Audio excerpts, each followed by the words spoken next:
पाठपुरा ही निसर्गाने दिलेली देण आहे आणि ह्या निसर्गाने दिलेल्या देणगीला इथलं प्रशासन वाऱ्यावर सोडतंय अशी परिस्थिती जन्माला आलेली आहे आणि या परिस्थितीला वाचवण्यासाठी पक्ष पुढे आलेला आहे आणि आज त्यांनी आव्हान केलेलं आहे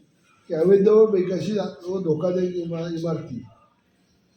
ज्या ह्या पर्यटन स्थळामध्ये उभ्या राहिलेल्या आहेत, ज्या नियमाचं उल्लंघन करून उभ्या राहिलेल्या आहेत, ज्या इमारतींमुळे उद्या भूसंकलन वाढू शकतं अशी परिस्थिती क्रिएट झालेली आहे, या इमारती तात्काळ सील कराव्यात आणि लोकांचे प्राण वाचवावेत आणि निर्मनुष्य जिथं जिथं धोक्याची जागा आहे तिथं निर्मनुष्य वसाहती सील करून सरकारनं ताब्यात घ्याव्यात या मागणीचं निवेदन आम्ही जिल्हाधिकाऱ्यांना दिलेलं आहे आणि जिल्हाधिकाऱ्यांनी त्यावर आश्वासन दिलेलं आहे की आम्ही याच्यावर कारवाई करतो.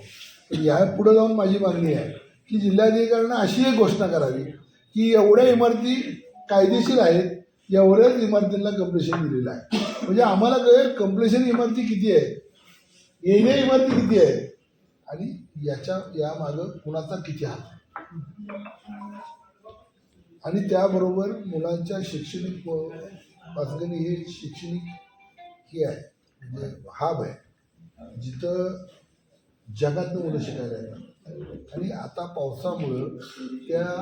शाळेच्या अवतीभोवती झाड आहे, जंगल आहे, टेकडे आहे आणि त्यामुळे तिथल्या मुलांचे जीवितला धोका पोचू नये